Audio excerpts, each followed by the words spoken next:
Assalamualaikum warahmatullahi wabarakatuh. Selamat malam Bapak Ibu semua. Waalaikumsalam warahmatullahi wabarakatuh.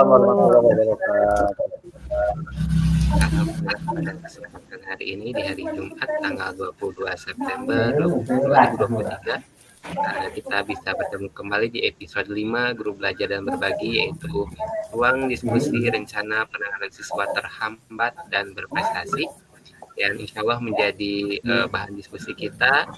Lalu ada pula yang akan berdiskusi di sini. Yang pertama ada Bapak Roni SPD dan tim kesiswaan, lalu ada Ibu Kokom dan tim BK, lalu Bapak Ibu Wali kelas dan Bapak Ibu guru hebat SMA 5 Nasrul. Lalu akan dimoderatori oleh Ibu Rina Sirahayu. Ada Ibu Rina Sirahayu, saya silakan. Bismillahirrahmanirrahim. Alhamdulillahirrahmanirrahim. Wabihi nasta'inu ala umuri dunya waddin. Wassalatu wassalamu ala asrafil anbiya'i wal mursalin wa ala alihi wa sahbihi ajma'in. Assalamualaikum warahmatullahi wabarakatuh. Selamat malam para guru hebat. Waalaikumsalam warahmatullahi wabarakatuh. Kepala sekolah, Bapak Dr. Haji Kohar Pradesa, dan para Bapak Ibu guru hebat semuanya. Marilah kita mulai acara kita kali ini dengan membacakan basmalah bersama-sama. Bismillahirrahmanirrahim. Berikut susunan acara malam hari ini adalah nanti akan ada paparan umum dari kesiswaan, yaitu Bapak Roni sebagai Wakasek Kesiswaan, paparan umum dari bimbingan konseling, yaitu dari Ibu Kokom beserta tim, dan paparan dari warga sekolah. Nanti akan diwakili oleh wali kelas. Boleh nanti 1 atau 2 orang wali kelas yang akan memaparkan keadaan anak-anak siswa-siswa kita di sekolah.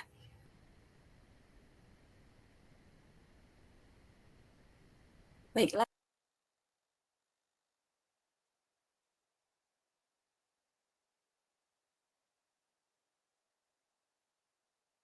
Kayaknya mulai.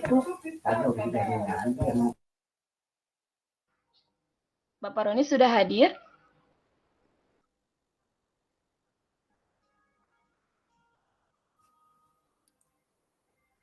Assalamualaikum Bapak.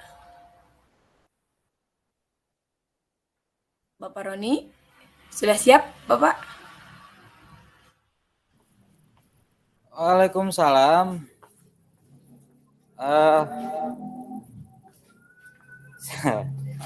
Jadi saya baru datang. Karena habis pulang main bola ini langsung ke sekolah lagi karena di sekolah saya ada diklat ekskul yang pramuka dengan apalagi pencak silat. Padahal tadi saya sudah bicara dengan Bapak Egi, mungkin ya kita prolog aja lah. Bismillahirrahmanirrahim. Assalamualaikum warahmatullahi wabarakatuh. Mulai saja. Waalaikumsalam warahmatullahi wabarakatuh. Ngatur napas dulu. Karena mohon maaf baru pulang main bola, barusan diselapin tanah. Bentar ya. Baik, jujur saja saya tidak menyiapkan apapun, materi apapun. Padahal saya tadi sudah bicara dengan Bapak Egi ya, Pak Egi ya. Padahal sok aja langsung diskusi, saya bilang oleh moderator. Ternyata tetap harus ada pemaparan dulu. Oke, insya Allah mungkin saya. Bismillahirrahmanirrahim. Assalamualaikum warahmatullahi wabarakatuh. Waalaikumsalam warahmatullahi wabarakatuh. Yang terhormat Bapak Kepala Sekolah, yang saya hormati rekan-rekan semuanya, Bapak Ibu Guru, insya Allah hebat ya semuanya. Terkait materi hari ini, apa teh Pak Egi namanya teh, judulnya teh? Ruang diskusi rencana penanganan siswa terhambat dan berprestasi, Bapak. Nah, jadi memang kita antara siswa terhambat dan siswa berprestasi, dan itu memang perbandingannya masih cukup jauh, mengingat akhir-akhir ini luar biasa ya laporan di grup wali kelas maupun di grup manapun, kami selalu patroli.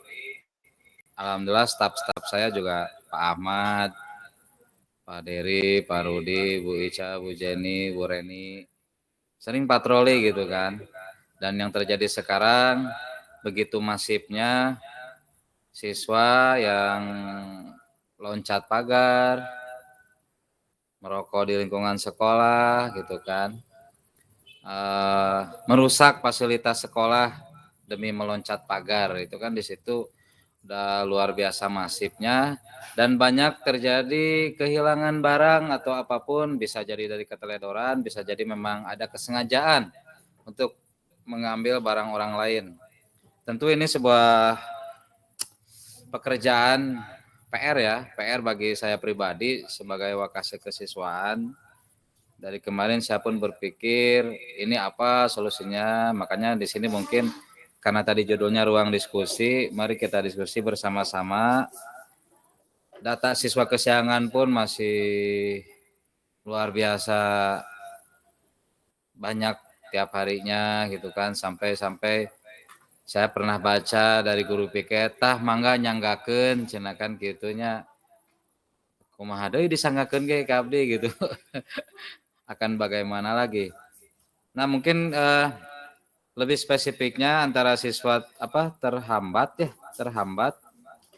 dan siswa berprestasi. Kalau siswa terhambat mungkin ya banyak hal di SMA 5 ini banyak sekali terjadi siswa bahkan sampai kemarin keluar masuk di mutasi pun lumayan. Terakhir tadi ada Bu Reni mengeluarkan siswa, bukan Bu Reni mengeluarkan siswa, jadi ada data keluar dari Dapodik. Nah ini juga yang jadi saya bingung terkait siswa-siswa terhambatnya ini. Mungkin kita samakan dulu persepsi yang dimaksud siswa terhambat itu yang seperti apa saja. Saya juga bisa salah persepsi dia menjelaskannya abdi oge-nya panginten. Mangga mun abdi mah ngajelaskeun kitu heula we nya, persepsi abdi heula we nya pangintennya bahwa siswa terhambat ya mungkin ya banyak hambatan lah gitu untuk menjadi baiknya gitu kan. Ada yang sudah baik bahkan berprestasi itu mungkin ya tinggal enjoy saja menikmati pembelajarannya gitu. Tapi yang terhambat kan banyak faktor, banyak halangan, banyak rintangan bagi dirinya pribadi, bagi siswa pribadi untuk bisa menjadi siswa yang baik. Nah, itu mungkin persepsi saya siswa terhambat. Kalau salah mungkin silakan nanti dikoreksi saja. Jadi di sini kami pun atau mungkin saya secara pribadi masih tahap memikirkan ingin bagaimana solusi terbaik karena sudah luar biasa sekolah pun sudah tos kirang kumaha gitu kan ya, tembok sudah ditambah ketinggiannya, dari pihak Sarpras pun sudah berbagai upaya untuk bagaimana caranya Semanle ini tercipta di sekolah ini menjadi sekolah yang nyaman buat anak-anak, ramah buat anak-anak gitu kan. Hanya saja yang terjadi memang bibit-bibit dari awalnya juga siswa yang sekarang itu memang luar biasa. Dari SMP-nya juga sudah seperti itu. Bahkan sekarang di luaran pun yang ramai tawuran itu sekarang sudah beralih ke SD dan SMP. Sekarang kan SMA alhamdulillah sudah sepi urusan tawuran. Tapi di SD SMP bahkan terjadi pembunuhan juga kan di tingkat sekolah dasar gitu kan. Bahkan penyiksaan terakhir di Gresik tuh yang mata siswi kan dicolok pakai tusukan cilok kan, itu sampai buta gitu kan. Itu ramai juga di berita. Nah, mengingat sekolah kita memang auranya entah aura dari mana, seolah siswa itu tidak bisa mendengarkan hal-hal perintah yang baik dari gurunya, dari kita gitu. Itu mungkin yang menjadi pemikiran saya. Kok bagaimana mereka bisa nggak mau, seolah-olah anti gitu, seolah anti mendengarkan. Mungkin salah satunya pengaruh dari gadget, seolah-olah memiliki dunianya sendiri gitu kan. Jadi tidak menerima perintah apapun, hal-hal yang baik dari gurunya. Itu saja mungkin persepsi dari saya terkait siswa terhambat dan siswa berprestasi. Saya kira yang berprestasi, alhamdulillah sih sebetulnya tahun ini juga sudah banyak yang berprestasi. Hanya saja mungkin levelnya saja yang perlu ditingkatkan lagi.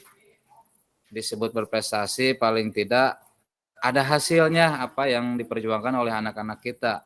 Itu mungkin kategori sementara ini yang bisa saya asumsikan bahwa siswa berprestasi paling tidak ada hasilnya, minimal mungkin di 3 besar atau berapa, atau mungkin 10 besar gitu kan, atau mungkin kalau levelnya seperti Paskibra Jawa Barat ya sudah 20 besar pun sudah alhamdulillah gitu kan.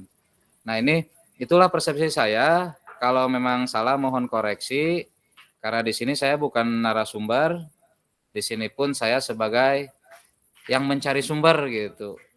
Apa saja hal yang akan kita bahas hari ini, bagaimana solusinya, bagaimana baiknya. Karena sampai sekarang pun saya sering terngiang-ngiang di telinga saya terkait bahwa sekolah ada undang-undang yang mengatur sekolah itu memang tidak boleh mengeluarkan siswa. Nah, sedangkan yang ada di sini kita, contoh yang terburuk di kita kan ada salah satu siswa di kelas 12 IPS itu sudah contoh yang paling rusak lah akhlaknya gitu kan. Seperti itu kita sulit untuk bertindak. Banyak sekali pertimbangan-pertimbangan yang harus saya pikirkan. Mungkin secara sepintas Bapak Ibu guru menganggap naon itu kesiswaan teh, hayu atuh kasih sikap gitu kan. Padahal saya itu banyak pertimbangan gitu. Kumaha carana jangan ada serangan balik dari apa yang kita lakukan. Itu yang saya pikirkan tuh jangan sampai ada serangan balik.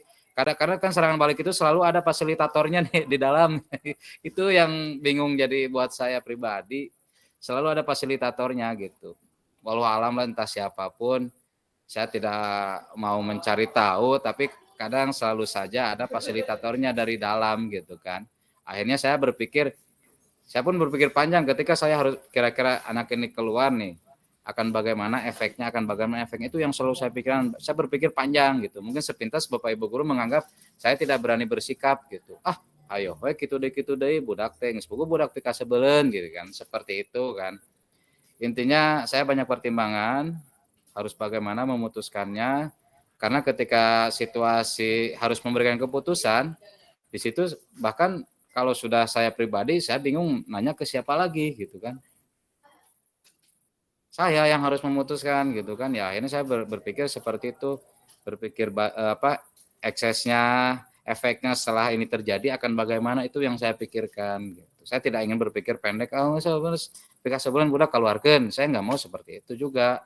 Kita harus hati-hati Bapak Ibu, kita harus hati-hati, dunianya sekarang berbeda.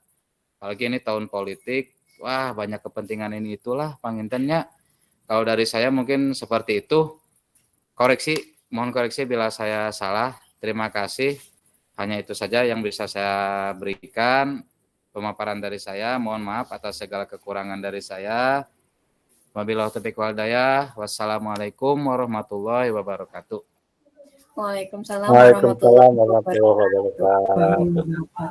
Terima kasih Bapak Roni atas paparannya.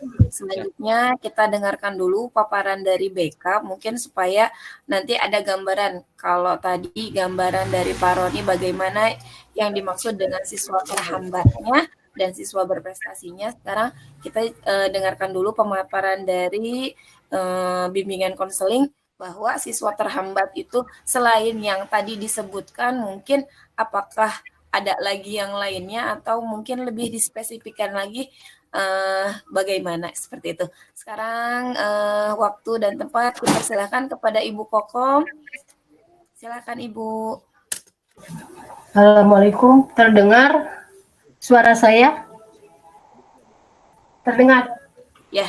Oh ya, oke. Jelas Bu. Mohon izin untuk off kamera supaya sinyalnya lumayan bagus. Saya kelihatan. Saya dibuka Oke, saya buka dulu. Assalamualaikum warahmatullahi wabarakatuh. Waalaikumsalam warahmatullahi wabarakatuh. Pertama-tama, marilah kita panjatkan puji dan syukur kehadirat Allah Subhanahu wa Ta'ala yang telah memberikan nikmat iman Islam kepada kita semua. Tak lupa saya panjatkan juga salam kepada junjungan Nabi besar Muhammad Shallallahu Alaihi Wasallam. Pertama-tama, Bapak Kepala Sekolah SMA Negeri 5 Kota Sukabumi, Bapak Haji Dr. Kohar Pradesa, SPD MPD yang saya hormati, juga Bapak Ibu guru yang hebat, teman seperjuangan untuk memperbaiki anak-anak didik kita di SMA Negeri 5 Kota Sukabumi ini.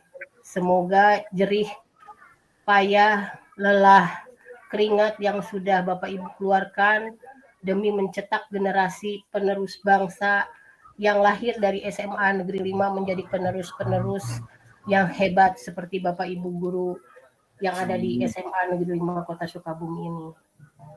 Mohon izin saya menyampaikan sedikit informasi tentang keterkaitan dengan tema kita hari ini, yaitu penanganan terhadap siswa yang mengalami hambatan di dalam belajar, dan juga bagaimana siswa yang punya potensi yang bisa kita gali untuk bisa berkembang secara optimal.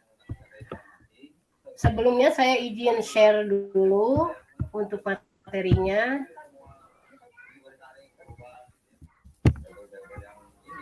Oh ya, ada nih. Ya. Apakah sudah terlihat materinya? Belum. Oh, belum. Nah, sudah Bu. Nah, udah ada. Sudah ada Bu. Ya. Sekali lagi saya izin menyampaikan, bukan saya untuk menggurui Bapak Ibu guru yang hebat ini, tetapi sedikit banyak untuk berbagi dan sharing, karena kami mungkin dari tim BK sudah terbiasa bergelut dengan tema-tema ataupun materi yang berkenaan dengan perkembangan peserta didik. Judul yang kami angkat adalah bagaimana cara menangani siswa yang bermasalah seefektif mungkin. Kita angkat pertama dari pengertian kesulitan belajar, bahwa ketika anak bermasalah, tentunya berimbas dan berefek pada kesulitan dia di dalam pembelajaran. Ini menurut Subini tahun 2011 bahwa kesulitan belajar adalah kesukaran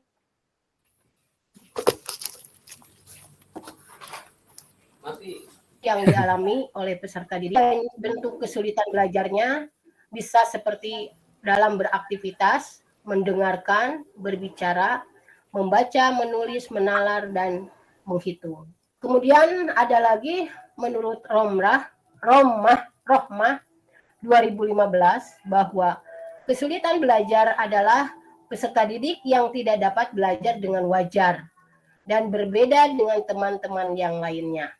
Hal ini bisa disebabkan karena ada ancaman, hambatan, dan gangguan yang dialami selama kegiatan pembelajaran berlangsung. Kemudian ada beberapa istilah di dalam kesulitan belajar. Pertama, yaitu learning disorder, yaitu ketergangguan belajar, di mana proses belajar seorang siswa terganggu karena timbulnya respon yang bertentangan. Dengan demikian, hasil belajar yang dicapai akan lebih rendah dari potensi yang dimilikinya. Selanjutnya ada learning disabilities atau ketidakmampuan belajar, yaitu ketidakmampuan seseorang yang mengacu kepada gejala di mana seseorang tidak mampu belajar atau selalu menghindar dari belajar atau dari pembelajarannya, sehingga hasil belajarnya di bawah potensi intelektualnya. Kemudian ada learning dysfunction yaitu ketidakfungsian belajar. Adalah menunjukkan gejala di mana proses belajar tidak berfungsi dengan baik, meskipun pada dasarnya tidak ada tanda-tanda subnormalitas secara mental atau gangguan alat indera ataupun psikologis lainnya. Kemudian ada underachiever, yaitu pencapaian yang rendah. Adalah mengacu pada seseorang yang memiliki tingkat potensi intelektual di atas normal, tetapi prestasi belajarnya tergolong rendah. Yang terakhir adalah slow learner, yaitu lambat belajar. Adalah seseorang yang lambat dalam proses belajarnya sehingga membutuhkan waktu dibandingkan seseorang yang lainnya yang memiliki taraf potensi intelektual yang baik. Kemudian dari istilah kesulitan belajar, kita juga harus mengetahui karakteristik atau indikator kesulitan belajarnya. Menurut Mulyadi 2010 bahwa kesulitan belajar pada dasarnya dimanifestasikan dalam perilakunya. Jadi kalau ada anak yang kesulitan dalam belajarnya, dia akan berimbas pada perilaku yang dimunculkannya, baik secara psikomotorik, kognitif maupun afektif. Ini ada beberapa perilaku yang merupakan manifestasi kesulitan belajar dari seorang siswa, yaitu menunjukkan prestasi belajar di bawah rata-rata yang dicapai pada kelompok kelas. Hasil yang dicapai tidak seimbang dengan usaha yang dilakukannya. Kemudian lambat dalam melakukan tugas-tugas belajar, menunjukkan sikap-sikap yang tidak wajar seperti acuh tak acuh, menentang, berpura-pura, dusta, dan sebagainya. Kemudian menunjukkan gejala emosional yang kurang wajar. Contoh, mudah tersinggung, murung, pemarah, bingung, cemberut, kurang gembira, dan selalu terlihat sedih.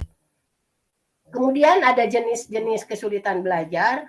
Menurut Mulyono 2012 bahwa kesulitan belajar secara umum dibagi menjadi dua kelompok, yaitu kesulitan belajar yang berhubungan dengan perkembangan atau development learning disabilities. Kesulitan ini mencakup gangguan perhatian, ingatan, motorik, dan persepsi, bahasa, dan berpikir. Kemudian ada kesulitan belajar secara akademik atau academic learning yang mencakup kesulitan membaca, menulis, berhitung, atau matematik. Selanjutnya, ada juga faktor yang menjadi penyebab kesulitan belajar. Menurut Dimyati dan Mujiono 2006, terdapat beberapa faktor yang dianggap menjadi penyebab siswa mengalami kesulitan belajar, antara lain faktor internal siswa, yaitu sikap terhadap belajar, motivasi belajarnya, konsentrasi belajarnya, mengelola bahan belajar, menyimpan perolehan hasil belajar, menggali hasil belajar yang tersimpan, kemudian kemampuan berprestasi atau unjuk hasil belajar, lalu percaya diri siswa atau inteligensi dan keberhasilan belajar, juga kebiasaan belajar dan cita-cita siswa. Itu dari faktor internal siswa.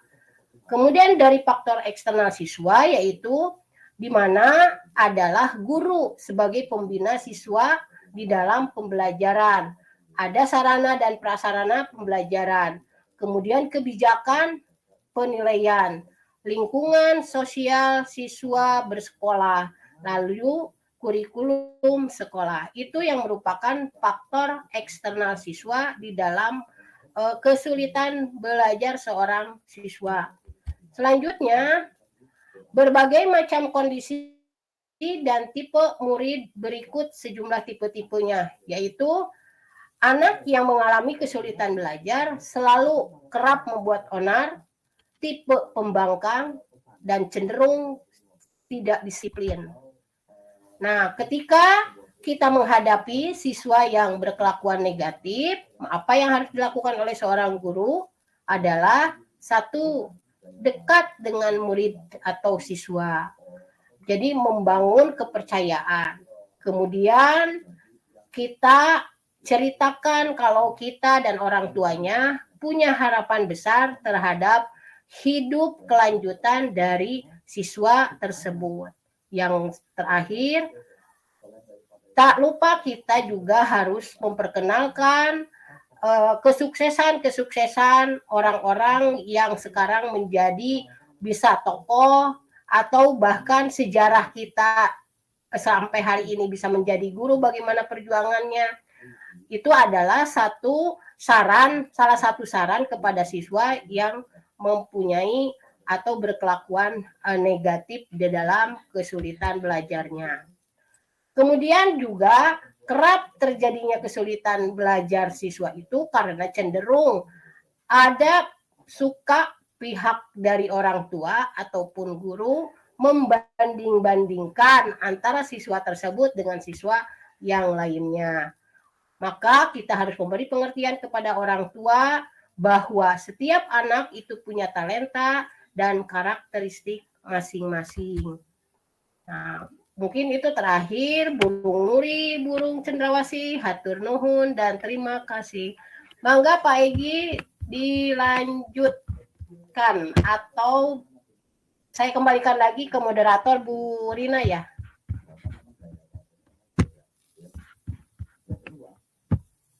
Ya, hatur nuhun Ibu Kokom atas Terima kasih. paparannya. Assalamualaikum. Waalaikumsalam warahmatullahi wabarakatuh. Selanjutnya mungkin ada wali kelas yang mau sharing atau berbagi pengalamannya di seputar kelasnya terkait dengan keadaan siswanya, boleh? Ada yang mau berbagi mungkin dari Bu Ati, Pak Tony, atau yang lainnya, boleh silahkan. Dibuka dulu ini sesi berbaginya dulu dari Bapak Ibu wali kelas. Ada yang mau sedikit berbagi cerita, boleh? Sebelum kita mulai berdiskusi bagaimana sikap kita untuk menangani anak-anak atau siswa-siswa kita yang mengalami kesulitan dalam belajar atau yang tadi itu ya, untuk siswa yang terhambat. Pak Roni kayaknya tunjuk tangan tuh. Oke. Boleh Bapak, silahkan. Boleh Pak Roni, boleh langsung saja.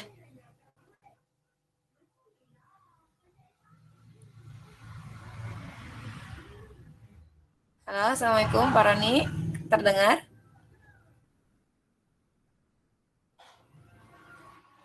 Boleh deh Pak Egi duluan aja. Pak Roni, hadir? Iya, Assalamualaikum. Dir. Oh, Pak Andika. Oh, boleh Pak Andika. Lagi Mengapa, bareng Pak? sama Pak Roni dan yang lainnya. Mohon maaf Bu, izin sharing Boleh, seputar Bapak. di kelas. Mungkin di kelas itu ada beberapa siswa yang murung gitu, jauh dengan temannya, dia lebih baik menyendiri gitu. Nah itu faktor tersebut dari lingkungan kelasnya, apa misalkan faktor bawaan dari rumahnya ada bermasalah.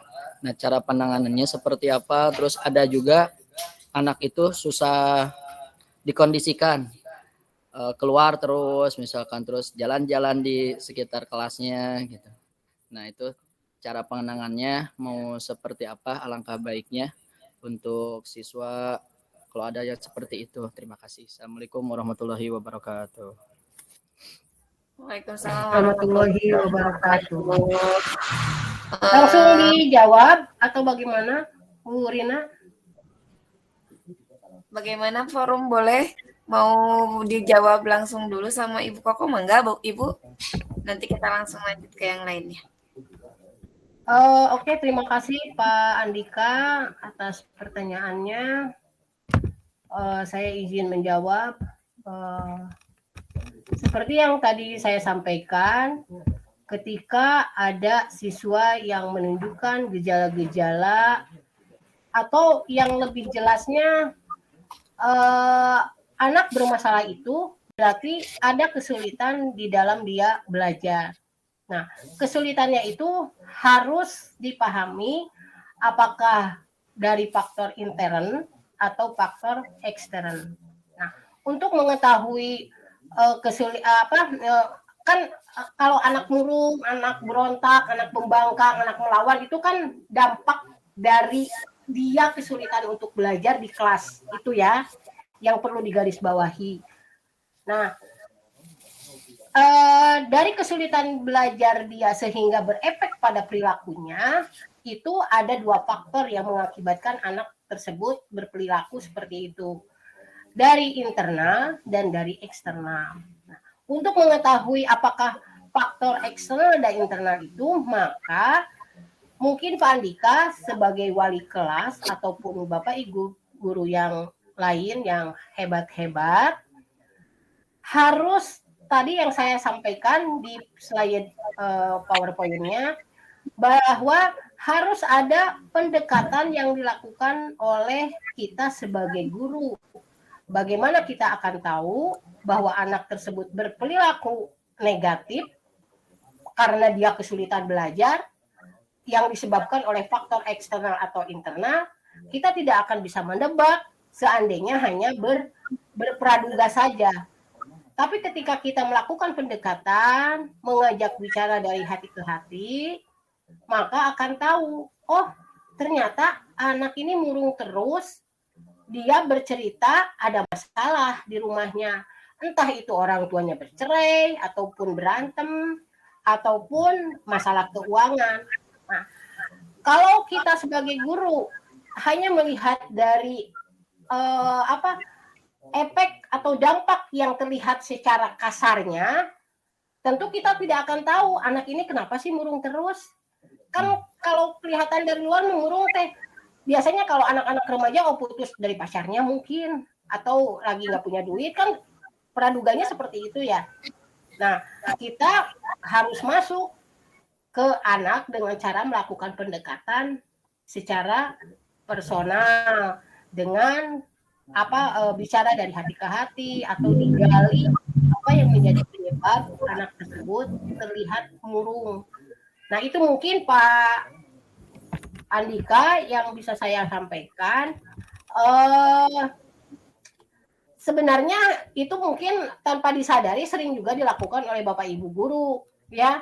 Cuman kadang kesannya tidak terlalu formal gitu. Jadi sambil ngobrol biasa gitu. Padahal itu teh adalah teknik yang dilakukan oleh kita sebagai wali kelas untuk menggali informasi terkait dari akibat dari perilaku dia yang terlihat murung terus. Itu mungkin saya pikir tidak merasa cukup puas biar Pak Andika mencari terus dan menggali terus informasi terkait apa yang ditanyakannya. Terima kasih.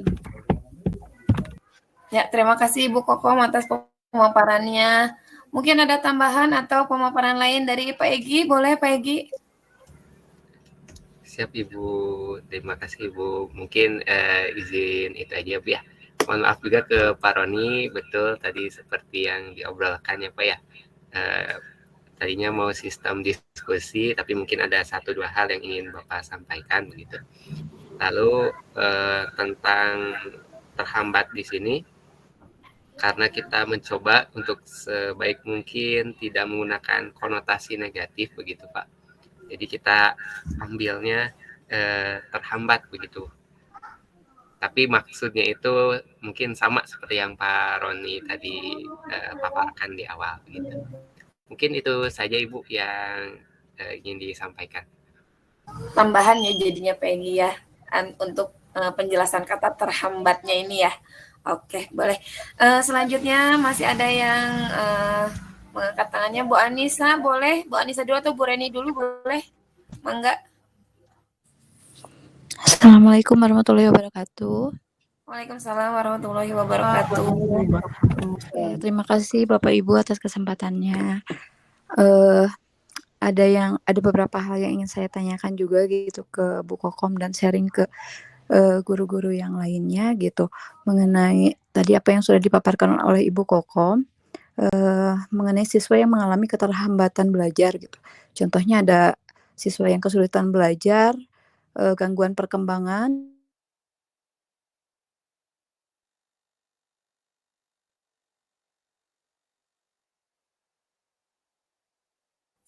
Bu Anissa, nggak ada suaranya. Boleh diulangi?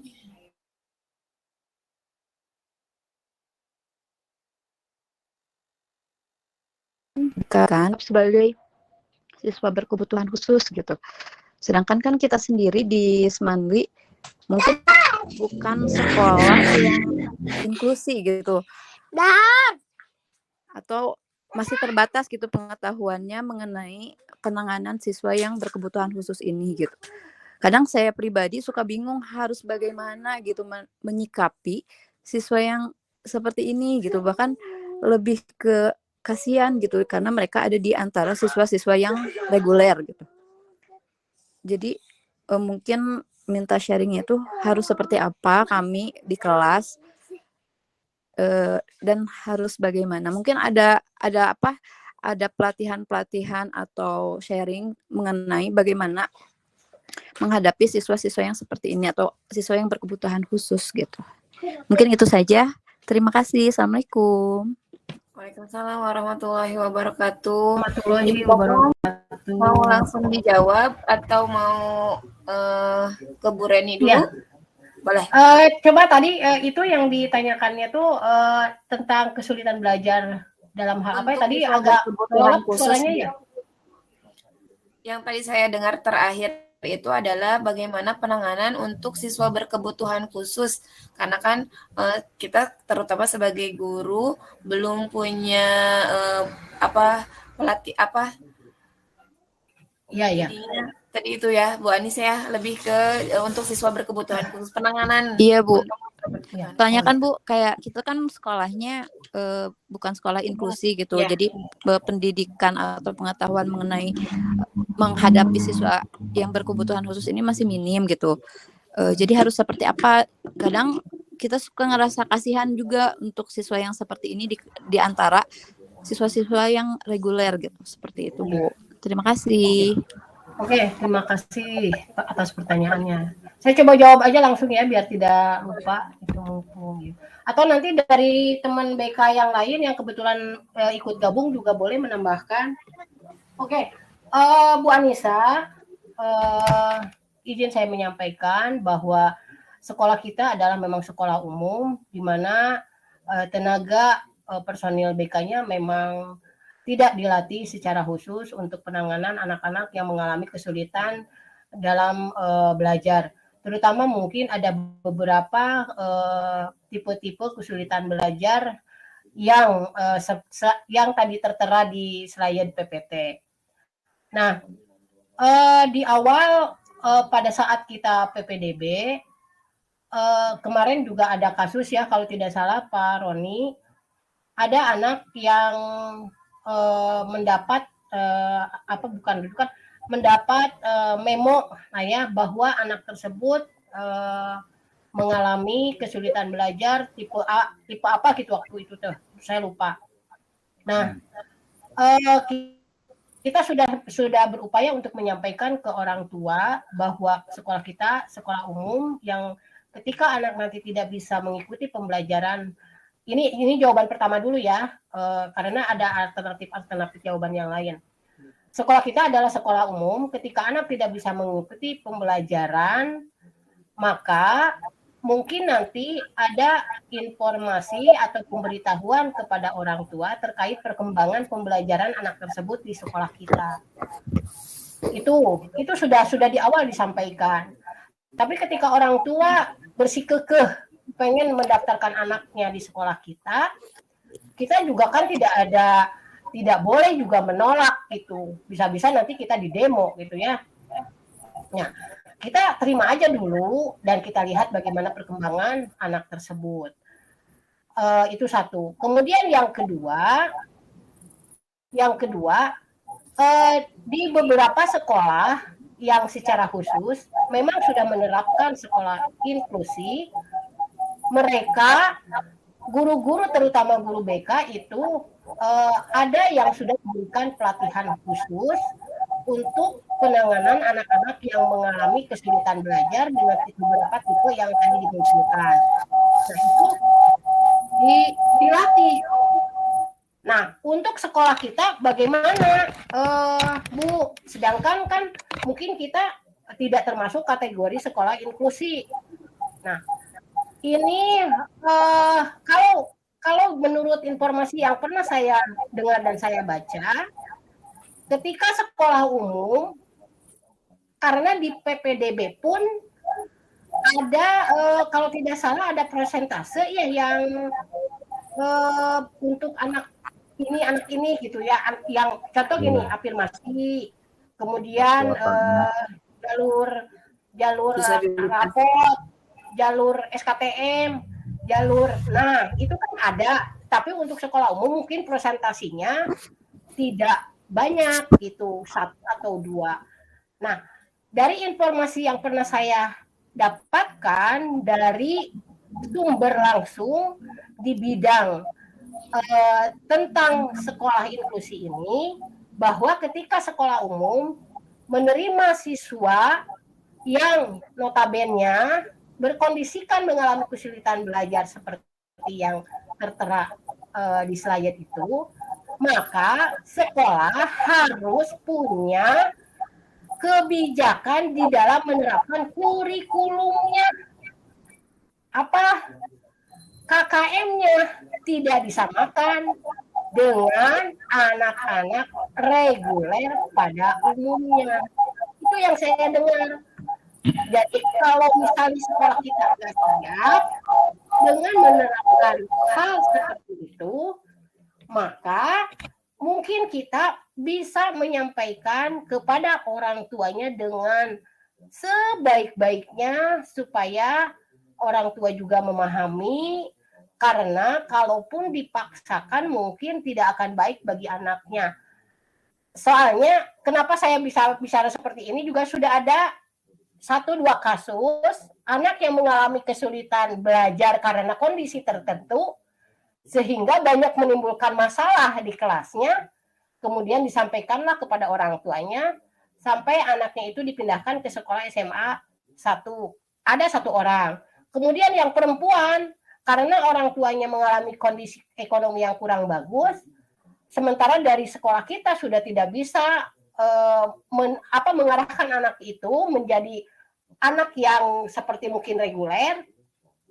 Nah, kita sampaikan karena kondisi keuangan, akhirnya orang tuanya tidak bisa memindahkan ke SMA 1 atau ke SMA 3 yang masih bisa menerima anak dengan kondisi tertentu. Akhirnya kan dirumahkan anak itu.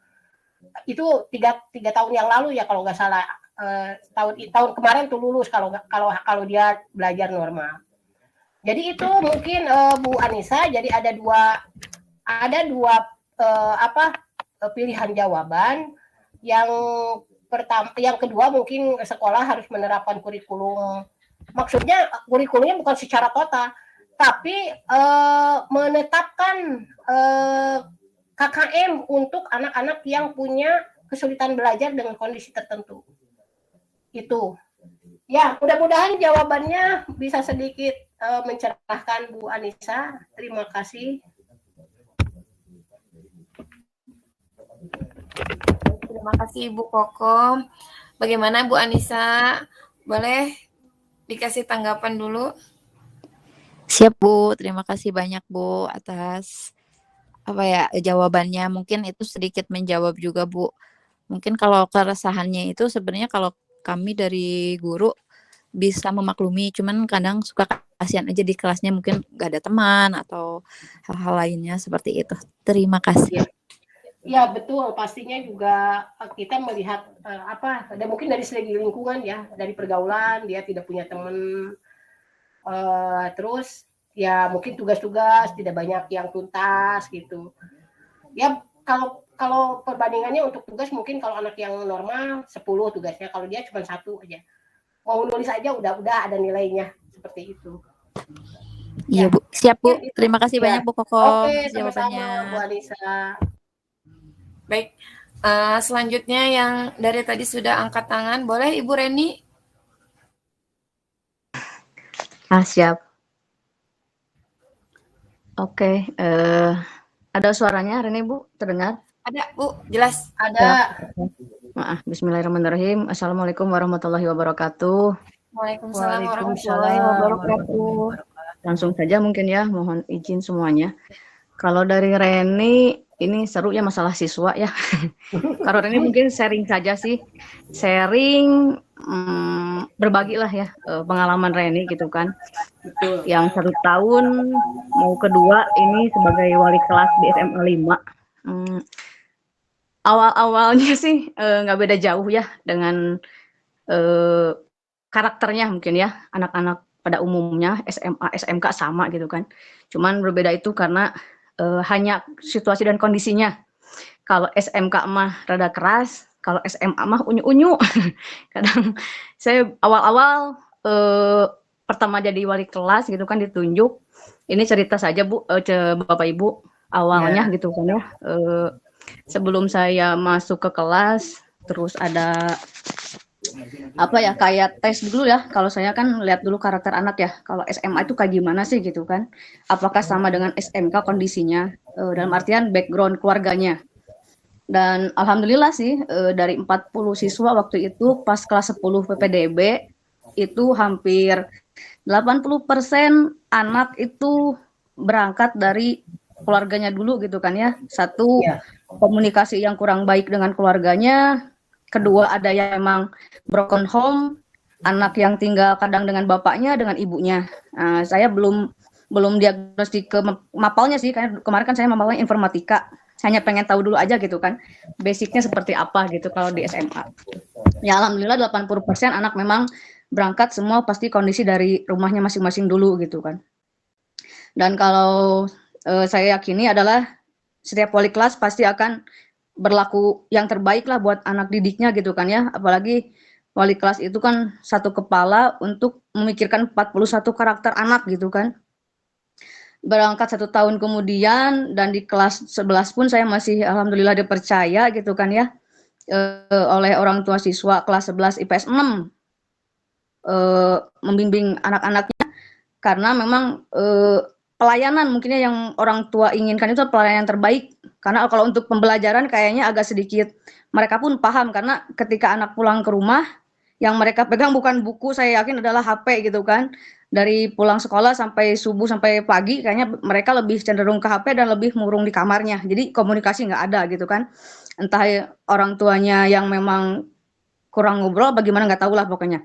Nah setelah ke tahun kedua ini ya alhamdulillah gitu kan masih megang kelas 11 IPS 6 dan anak-anak yang saya pegang dari awal sampai sekarang ini alhamdulillah gitu kan nurut-nurut gitu.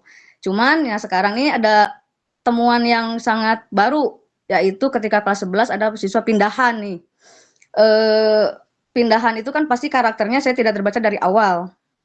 Ini pindahan dari SMA 4 gitu kan ya dengan karakter yang memang mereka pindah ke sini pun pasti ada sesuatu di sekolah asalnya. Nah, gitu kan ya. Kalau Reni sih sebenarnya tak anehnya Bapak Ibu kalau misalkan ngurus anak yang seperti itu. Cuman yang Reni bingung itu penanganan di SMA 5 kadang kan beda jauh ya dengan sekolah sebelumnya. Saya memang jauh drastis 80 derajat sebenarnya jangan 90 lah 80 menurunkan ego pisan gitu kan ya. Dan kalau biasanya Reni gitu kan mengeksekusi anak di SMK jauh dengan di SMA sekarang. Karena awal-awal saja ketika saya misalkan pas PPDB pernah saya ditegur sama salah satu guru itu push up siswa ya. Ketika perkenalan siswa, anaknya kesiangan masuk jam 7 jam 8 baru masuk. Ditanya, "Ya udah sok saya push up dulu ya." Saya push up, ternyata dia ngelihat. Saya ditegur langsung, "Bu Reni, jangan ya kalau di SMA jangan seperti itu." Saya langsung bingung, ini harus gimana penanganannya ya, ceria gitu kan. Terus harus gimana Bu? Ya udah ditanya aja anaknya, kenapa kamu kesian dan sebagainya. Nah gitu.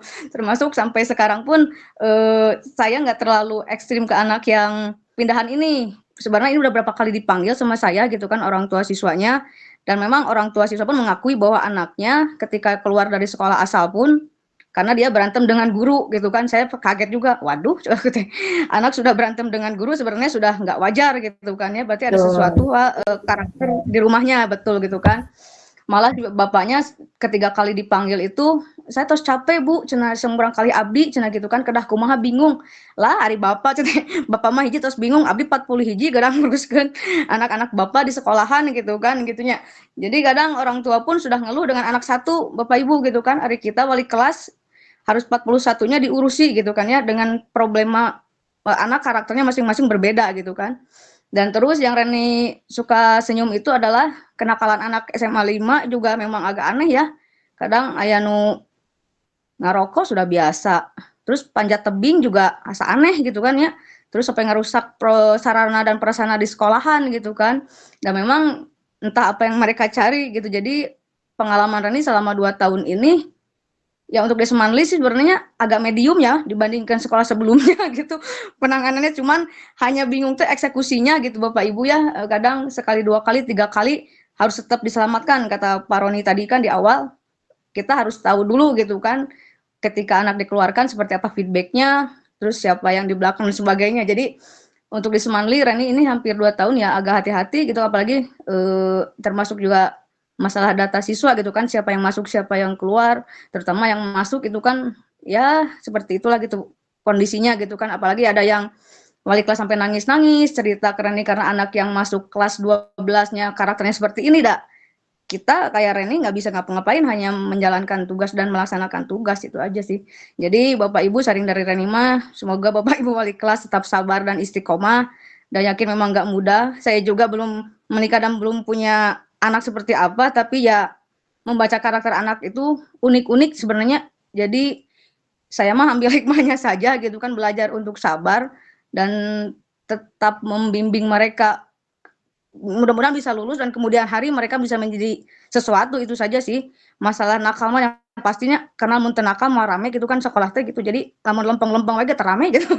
Jadi kalau Reni mah sharing saja sih. Alhamdulillah kalau di Semanli kenakalannya masih normal, Pak. Karena Bapak Ibu kalau saya sebelumnya lebih dari ini gitu kan. Jadi itu aja sharingnya. Mudah-mudahan Bapak Ibu wali kelas dan semuanya bisa bisa apa ya, membimbing anak-anaknya di kelas menjadi seseorang kelak nantinya. Itu saja mungkin Bapak Ibu yang bisa sampaikan. Terima kasih. Assalamualaikum warahmatullahi wabarakatuh.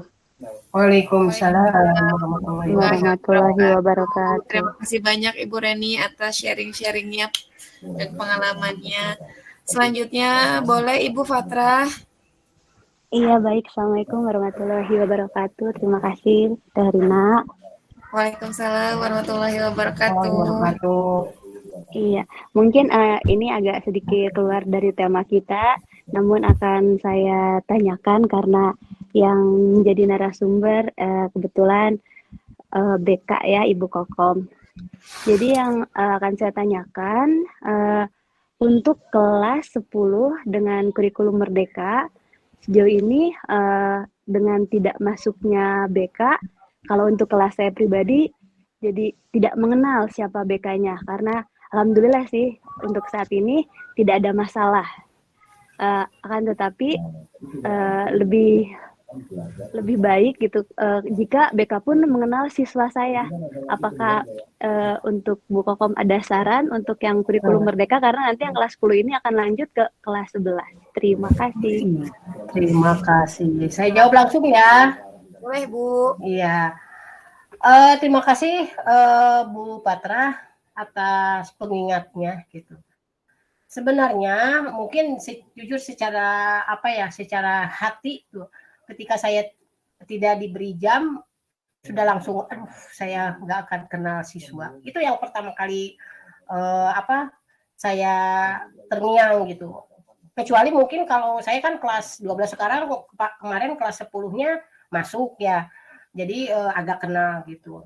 Nah, tapi itu bukan juga sesuatu yang bagaimana gitu. Dengan kelas 12 saja, saya insya Allah sudah mengagendakan paling tidak sebulan sekali saya akan masuk ke kelas. Bahkan kemarin juga anak-anak kelas 12, padahal saya udah masuk ya. Bu, kapan masuk lagi katanya. Nah, seperti itu. Jadi dikangenin ternyata BK tidak diberi jam gitu ya. Dan untuk kelas-kelas yang lain, saya juga sudah mencoba untuk menyampaikan ke tim BK yang lain untuk bisa mengusahakan minimal ya sebulan sekali masuk ke kelas. Jam yang dipakai bisa izin ke pada saat pembinaan. Ketika kelas yang lain upacara, maka kan wali kelas itu pembinaan ya. Nah, itu bisa digunakan oleh BK untuk masuk ke kelas binaannya masing-masing. Walaupun mungkin secara pembinaan itu tidak setiap minggu untuk jadwal kelas, kan bergantian ya. Nah, bisa untuk juga digunakan jam atau minta izin sama guru yang kalau memang terlihat ada 1 jam pelajaran untuk bisa minta izin masuk ke kelas, ya menyampaikan paling tidak kalau belum masuk ya berkenalan gitu ya. Terus yang kedua mungkin agenda yang lain itu sudah saya sampaikan. Mudah-mudahan mungkin dengan disampaikannya di forum ini, tim BK yang lain juga untuk bisa berkenan dan menjadwalkan untuk bisa masuk ke kelas yang kelas binaannya masing-masing. Kemudian perlu juga Bu Patra mungkin dari kurikulum saya sampaikan. Dalam waktu dekat saya juga akan mengagendakan kembali untuk masuk ke kelas dalam rangka penyampaian apa yang akan BK persiapkan untuk mereka terutama di kelas 12 bahwa orang tua yang anak-anaknya mau melanjutkan kuliah nanti akan diundang ke sekolah. Nah, setelah kelas 12 ini sudah mulai berjalan untuk pemetaan melanjutkan kuliahnya, mungkin juga nanti kami bergerak untuk di kelas 10. Karena kalau untuk ukuran SMA 5, 1 tahun persiapan menuju anak kelas 10 mau masuk ke kelas 11 terlalu lama, gitu saya pikir ya. Jadi mohon izin juga mungkin nanti di semester kedua kita sudah mulai bergerak untuk kelas 10-nya dalam rangka persiapan anak di kelas 11-nya. Karena apa? Kalau kita merujuk ke tahun-tahun sebelumnya yang pada saat kelas 10 itu umum, kemudian di kelas 11-nya penjurusan IPA, IPS, itu hanya bisa dilakukan 1 atau 2 bulan menjelang mereka naik ke kelas 12. Nah, dengan kurikulum Merdeka itu penekanannya tidak seperti itu. Bahkan punten ya, untuk sekolah-sekolah tertentu mereka dari sekarang sudah mulai bergerak. Nah, untuk SMA 5 saja masih tiarap gitu. Saya karena jujur karena apa ya? Karena kan segala sesuatunya misalnya contoh ya untuk kelas 10 psikotes. Psikotes itu kan harus dari lembaga luar. Diusahakan kalau menurut yang kemarin informasi penggunaan bosnya itu tidak boleh lembaganya itu dari sekolah, dari alamat sekolah yang sama. Misalnya gini, kita kan sekolah SMA 5 di Sukabumi, maka lembaga tesnya itu tidak boleh di Sukabumi lagi. Itu yang saya dengar, tapi nggak tahu benar apa enggak ya. Nah, itu kan untuk psikotes. Kalau misalnya menggunakan lembaga, bisa dicek di beberapa biro lembaga, paling minimal itu berapa untuk harga tesnya. Nah, kalau misalnya kita terkendala dengan anggaran, saya juga ada, tapi non-tes. Jadi kalau non-tes kan punten-punten takutnya nanti ada anak yang mungkin bapak ibunya dokter atau psikolog. Nah, ketika kita mengadakan itu dalam rangka penjaringan anak untuk ke kelas 11, khawatir nanti sekolah malu gitu. Itu saja gitu ya. Jadi minimal apa maksimal ya. Jadi di semester kedua lah kita sudah mulai bergerak dan mudah-mudahan tim BK yang khususnya kelas binaan di kelas 10 juga bisa menyempatkan waktu untuk tatap muka ke kelas binaannya masing-masing. Itu ya Bu Patra, terima kasih. Iya, terima kasih juga Ibu Kokom. Hanya sedikit tambahan dari saya bahwa nggak usah minta izin ke wali kelas mah kalau misalnya memang BK bersedia mungkin kami akan menjadwalkan untuk di pembinaan hari Senin. Jadi semua kelas kebagian oleh tim BK. Terima kasih. Jadi bergiliran aja ya Bu ya. Ya, setuju. Baik. Selanjutnya mungkin Bapak Kohar ada tambahan Bapak boleh? Barangkali ada yang mau disampaikan Bapak. Ya baik, terima kasih Bu Rina ya. Bismillahirrahmanirrahim. Assalamualaikum warahmatullahi wabarakatuh. Waalaikumsalam warahmatullahi wabarakatuh. Waalaikumsalam warahmatullahi wabarakatuh. Selamat malam, salam sejahtera buat semua. Terima kasih nih kepada semuanya ya. Dari mulai para wakasek, gitu ya, Ibu Bapak Guru yang telah hadir di kesempatan ini. Sangat membanggakan, semakin hari semakin banyak ya pesertanya. Dan ini sangat menarik ya. Dan Bapak perlu menyampaikan informasi-informasi kaitan dengan dua hal yang pokok tadi ya, yang kaitan dengan apa namanya, kelemahan-kelemahan ya, dan prestasi-prestasi yang dimiliki oleh siswa SMA 5. Yang pertama kaitan dengan beberapa hal yang memang tadi Pak Roni sudah katakan, kita sulit sekarang ini untuk bisa mengeluarkan siswa ya. Bahkan Bapak dengan Pak Ahmad di awal-awal ingin kembali, tadinya ada tata tertib tentang poin. Ya, jadi poin pelanggaran gitu ya. Ternyata kita nggak bisa ya. Karena sekarang ini dengan poin pelanggaran itu ya dianggap itu pelanggaran HAM ya. Ada HAM, ada Menteri Kementerian Perlindungan Anak dan seterusnya. Itu hal-hal yang memang kita sangat-sangat sulit begitu ya. Kemudian hal yang tadi kaitan dengan ABK ya, anak berkebutuhan khusus, itu memang kita sekolah ada itu dengan Ibu Lili ya, waktu itu dengan Ibu Lili juga kita sudah beberapa kali mengadakan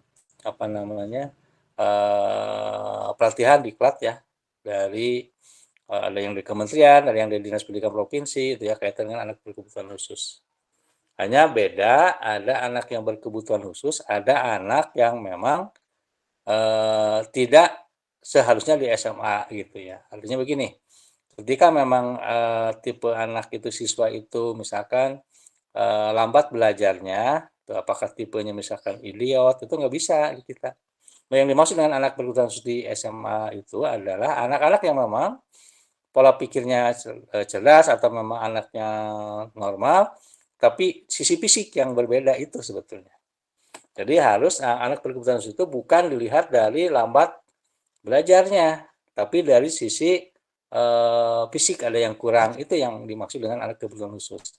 Kita juga punya itu ya, program-program itu karena oleh pemerintah Dinas Pendidikan Provinsi itu salah satunya SMA 5 sebetulnya yang ditunjuk untuk sekolah inklusi itu ya, gitu, sekolah inklusi itu sebetulnya.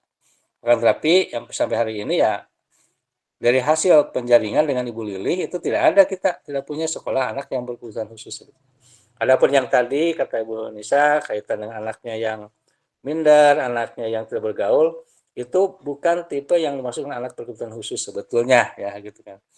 Jadi anak itu hanya perlu nanti penanganan lebih lanjutnya adalah bagaimana ketika memang dia kalau lambat belajar, ya itu mungkin harus ada pemahaman-pemahaman yang lebih mendalam. Dan setelah Bapak telusuri dengan Ibu Lili waktu itu, ada 2 siswa tapi ternyata tidak masuk ke kriteria ABK gitu ya. Nanti juga mungkin yang Bu Nisa coba kita lihat di data anaknya masuk nggak kriteria ABK atau tidak gitu ya, gitu. Yang berikut itu ya, begitu yang masuk. Kemudian tadi menanggapi juga kaitan dengan psikotes. Jadi yang pertama memang psikotes untuk kelas 10 khususnya itu belum dilaksanakan, dan tadi dengan Bu Kokom juga sudah merancang untuk pelaksanaannya. Tapi tetap Bapak sebagai pimpinan di sekolah itu arahnya kemana untuk psikotes itu gitu kan. Jangan sampai kita hanya mengeluarkan anggaran tapi psikotesnya hanya untuk penjurusan saja gitu kan, gitu yang peminatan saja. Karena kalau kita sudah di plot ya, mungkin nanti di kurikulum Merdeka ini ada yang namanya minat anak, ada yang namanya di mana dia punya kelompok belajar yang diminati dan seterusnya begitu ya. Karena kalau kita berbicara tentang hanya peminatan ya, mungkin anak itu baik dipaksa ataupun tidak, maka dia harus masuk ke 2 jurusan saja kan gitu ya. Mungkin jurusan jurusan IPA dan jurusan IPS. Kalaupun seperti yang dilakukan oleh SMA 2 itu ada beberapa peminatan terhadap mata pelajaran gitu ya, begitu. Bapak juga belum ngobrol panjang dengan kurikulum nih ya, kaitan dengan apakah nanti kita diberlakukan seperti itu atau tidak ya gitu. Karena ada peluang-peluang ya bagi guru-guru yang nanti ada yang kelebihan siswanya, ada yang kekurangan siswanya kalau melihat dari sisi bakat minat anak itu sendiri gitu ya. Ini kaitan dengan perilaku anak ya, perilaku siswa kita ya dengan berbagai macam atraksinya gitu ya. Jadi pihak sekolah bukan tutup mata gitu ya. Bapak dengan Pak Roni dan kawan-kawan dengan Wakak Sarpas, Pak Isman, gitu ya, Pak Budi dan Ibu Dini waktu itu juga kita tetap ya ingin ada solusi yang terbaik bagi semua gitu kan ya. Jadi kalau tadi kata Pak Roni ya seberapa perjuangan kita menginginkan sesuatu hal yang memang kita sudah apa ya sudah jengkel ya. Tapi di sisi lain ya itulah yang mungkin tantangan bagi kita sampai hari ini. Bapak sebagai pribadi juga tidak setuju sebetulnya kalau memang dipertahankan. Tapi toh bagaimana kalau kita nanti dampak-dampak yang jangka panjang ke sananya gitu kan. Oleh karena itu sambil berjalan, sambil kita melakukan pembinaan ya kalaupun mungkin pembinaan kita terhadap siswa kita berhasil atau tidaknya ya tergantung nanti dari upaya-upaya yang maksimal kita. Mungkin itu yang dapat kita lakukan gitu ya. Sementara kalau ada instruksi-instruksi yang diberikan oleh atasan gitu ya kaitan dengan hal yang seperti tadi ya kita akan mengikutinya, bahkan mungkin akan berterima kasih karena ya bisa jadi duri gitu ya di dalam lingkungan sekolah siswa karena bisa mempengaruhi teman-temannya juga gitu ya. Jadi intinya bahwa memang anak-anak yang memiliki perilaku-perilaku yang bukan menyimpang ya, termasuk menyimpang juga ya mungkin ya. Untuk pemerintah juga itu sudah melalui pendataan terhadap, tapi baru rentan putus sekolah ya. Ini juga dengan Bu Lilih ya, dengan Bu Lilih itu sudah dilakukan di SMA Cisaat kalau nggak salah pendataan terhadap siswa-siswa yang rentan terhadap putus sekolah. Itu sudah ada pendataan. Tapi yang belum adalah pendataan terhadap siswa yang rentan perilakunya, itu ya belum itu yang melakukan. Harapan Bapak ya sebagai pribadi ya, ada catatan bagi negara kaitan dengan siswa-siswa yang memiliki perilaku-perilaku yang tidak bagus di sekolah ya. Tadi ada yang melawan guru gitu ya, begitu ya. Kemudian perilaku yang tidak baik, meloncat pagar, dan seterusnya itu mudah-mudahan negara juga bisa membaca sehingga kita sebagai pihak sekolah ya dengan mudah akan memberikan data-data siswa itu sendiri begitu ya. Akan tetapi ya sampai hari ini hal itu belum dilakukan oleh pemerintah, baru ke rentan putus sekolah yang diberikan oleh negara kepada sekolah begitu ya. Dan yang terakhir harapan Bapak ya dengan semakin banyaknya siswa yang masuk ke SMA 5 ya. 2 tahun terakhir ini kita di angka 1.356 ya berani ya.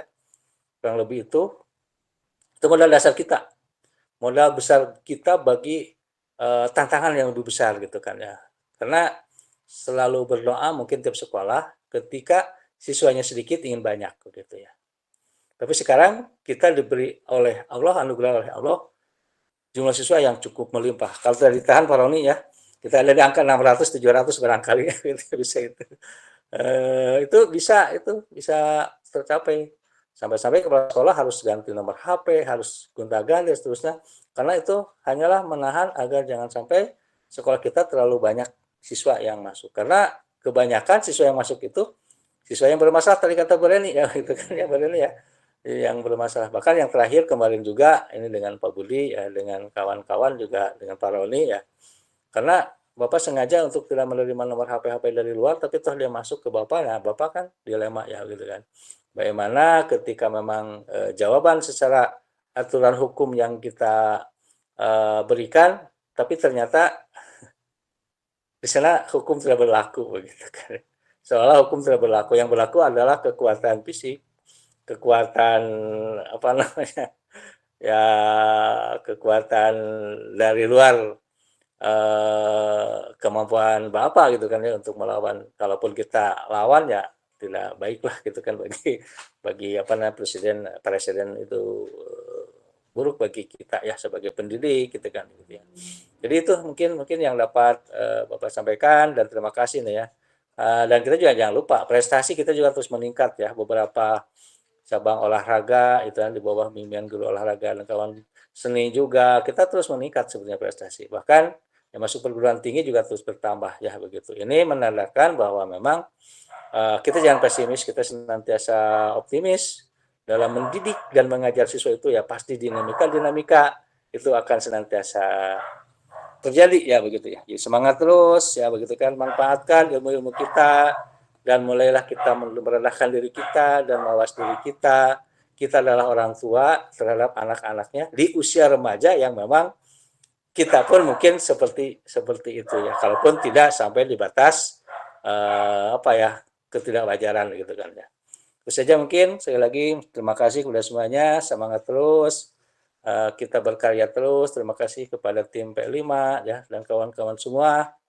Ya mudah-mudahan kita semakin ke depan prestasi kita meningkat, jumlah siswa terus meningkat dan amal ibadah kita juga mudah-mudahan terus meningkat ya. Itu saja dari Bapak, terima kasih. Wassalamualaikum warahmatullahi wabarakatuh. Waalaikumsalam warahmatullahi wabarakatuh. Terima kasih Bapak atas pemaparannya. Semoga SMA 5 jauh lebih baik lagi. Semangat Bapak Ibu guru hebat, kita harus lebih optimis dan lebih semangat. Silakan Bapak Egi, boleh ditanyakan langsung ke forum saja yang tadi akan ditanyakan di chat. Boleh Pak Egi, boleh biar langsung saling sharing nanti. Oke Ibu, mungkin sama ya pertanyaannya seperti yang di chat Bapak Ibu. Mungkin apakah di era sekarang ini, di generasi sekarang khususnya mungkin memang bukan di kita saja mungkinnya Bapak Ibu, di sekolah lain, di daerah lain juga tentang tata krama, sopan santun dan lain hal ini menjadi, kalau di kelas itu mungkin pelajarannya 45 menit tapi mengkondisikan agar terjadinya sikap itu 45 menitnya juga di 2 jam pelajaran itu materinya hanya sedikit. Tapi yang ingin saya tanyakan itu ada yang bentrok, bagaimana kami sebagai guru kepada Pak Roni dan Bu Kokom itu dapat membantu agar dapat mengurangi hal ini. Kira-kira kiat-kiatnya apa saja? Lalu adakah mekanisme pelaporan tentang satu dan lain hal jika terdapat masalah pada murid baik yang terhambat ataupun yang berprestasi? Begitu, Ibu. ya. Punten mungkin maksudnya pelaporannya dalam bentuk apa Pak Egi? Ya, mungkin siswa kan kalau ke BK takutnya disangka satu dan lain hal. Apakah ada nanti misalkan Ibu akan mengadakan secara konsul secara online atau bagaimana mungkin Ibu? Oh ya, oke ya. Maksudnya saya paham dikit. Gini Pak Egi, sebenarnya di BK itu sudah ada mekanisme penanganan permasalahan anak. Itu ada bannernya ya di BK itu. Ketika anak bermasalah, maka penanganannya itu pertama, kalau terjadinya di kelas pada saat dengan guru mata pelajaran, mungkin guru yang bersangkutanlah yang mencoba untuk menggali apa masalah yang terjadi. Kemudian ditindaklanjuti kepada wali kelas sebagai informasi lah dari guru ketika anak itu bermasalah di kelasnya. Contohnya gini Pak Egi lagi ngajar, kemudian anak bermasalah. Nah mungkin penanganan sedikit itu Pak Egi karena yang tahu permasalahannya. Kemudian nanti ditindaklanjuti kepada wali kelas. Nah nanti dari wali kelas sudah tahu apa yang terjadi, latar belakangnya segala macam. Nah mungkin nanti wali kelas lah langsung merujuk ke BK untuk penanganannya. Tergantung dari tingkat masalahnya ya. Kalau misalnya dengan satu kali pembinaan anak paham dan tetap karena memang kita tidak bisa membiarkan atau melepaskan begitu saja ketika anak bermasalah. Tetap walaupun BK jujur ya memang tidak boleh membuat atau memberikan semacam surat pernyataan seperti itu. Saya selalu menyampaikan ke anak ini ada titipan dari kesiswaan sebagai pembuat peraturan. Itu kalau BK hanya bertugas membina kamu gitu. Nah, karena apa? Saya pikir dengan membuat surat pernyataan saja, anak itu bisa melakukan kesalahan yang sama atau kesalahan yang lain lagi. Apalagi kalau tidak diberikan surat pernyataan, itu yang saya pertimbangkan ya. Nah, jadi mungkin kapasitas untuk metode penanganannya di luar wali kelas ya cukup untuk menyampaikan apa yang terjadi pada saat permasalahan anak itu terjadi ya. Jadi selanjutnya hanya wali kelas dengan tim BK. Nah, ketika penanganan anak yang terus berlanjut, maka kami tingkatkan penanganannya bekerja sama dengan kesiswaan ataupun dengan kurikulum. Itu mungkin Pak Egi ya. Terima kasih. Ada tambahan mungkin? Terima kasih Ibu Kokom. Barangkali dari guru-guru yang lain atau wali kelas yang lain mau memberikan sharing atau tanggapannya lagi, boleh? Open mic aja langsung, mangga.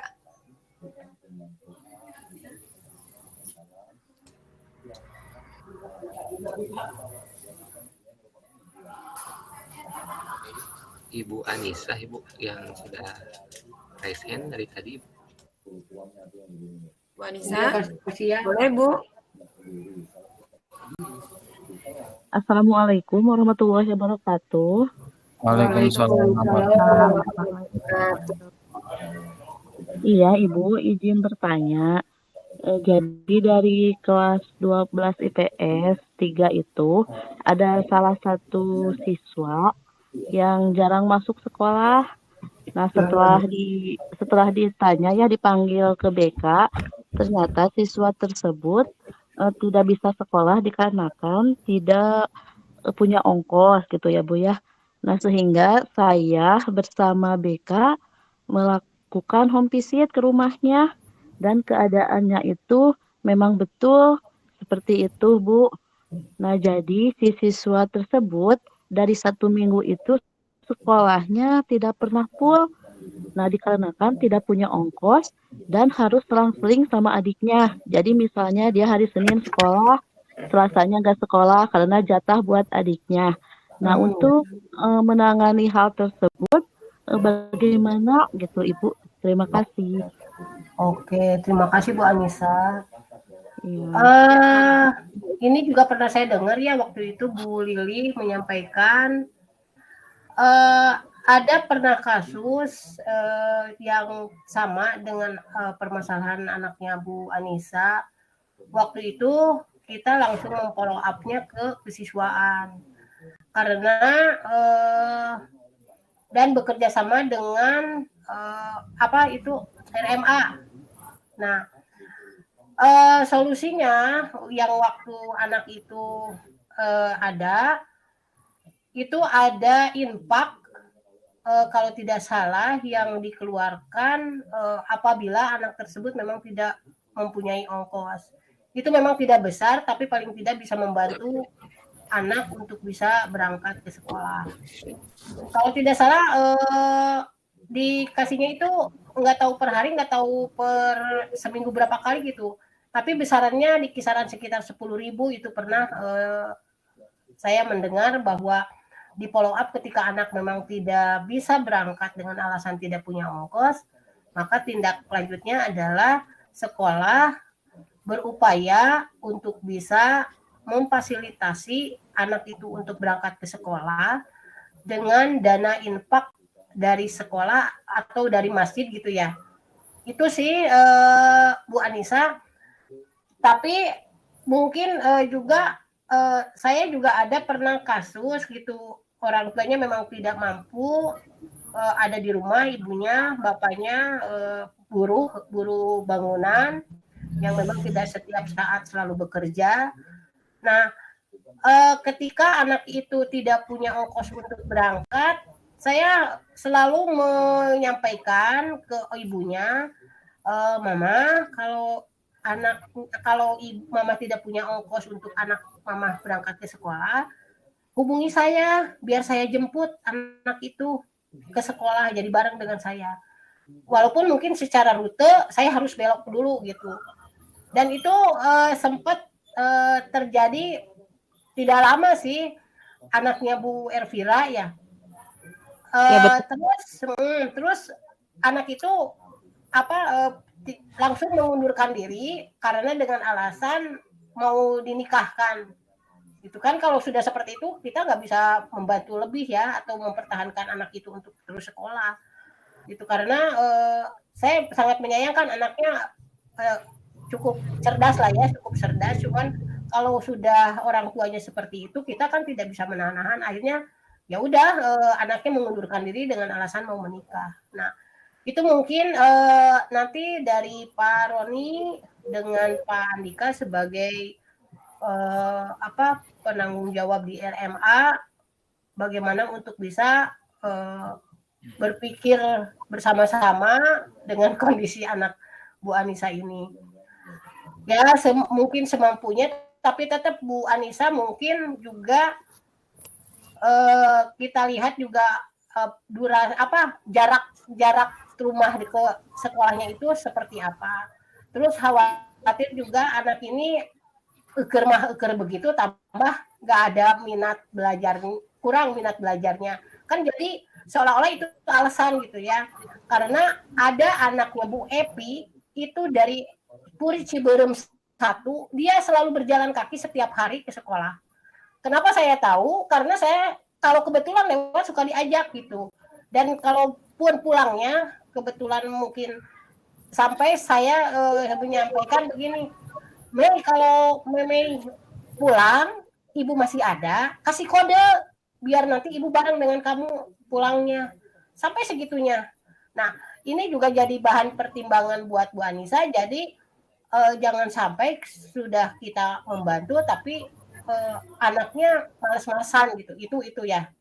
Jadi perlu penelusuran yang lebih lah dengan kondisi anak, memastikan bahwa anak itu benar-benar mau sekolah lagi dan mudah-mudahan sekolah bisa membantu. Tapi ya itu kalau perbandingannya dilihat dari semangat, ini anak perempuan lebih jauh jarak rumahnya di Ciberem, tapi dia bisa gitu ke sekolah tanpa ongkos dengan jalan kaki aja gitu. Berarti kan bukan alasan tidak ada ongkos untuk tidak ke sekolah. Kalau bicara masalah itu ya, misalnya ongkos gitu. Itu ya Bu Anissa, mudah-mudahan bisa menjawab. Terima kasih. Ya, terima kasih Ibu Kokom. Boleh Bapak Roni menanggapi lagi? Ya. Bismillahirrahmanirrahim. Yang paling utama, ini mungkin karena udah jam 9 ya.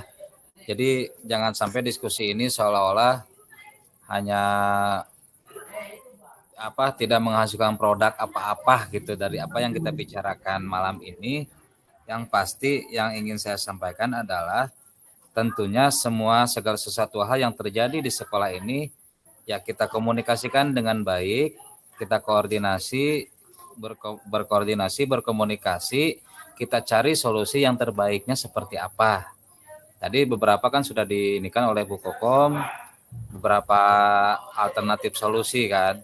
Mungkin kita di luar ini nanti ketika kita sudah berjalan, kita sudah di sekolah lagi, mari kita, yang penting itu kuncinya satu, komunikasi, kita koordinasi.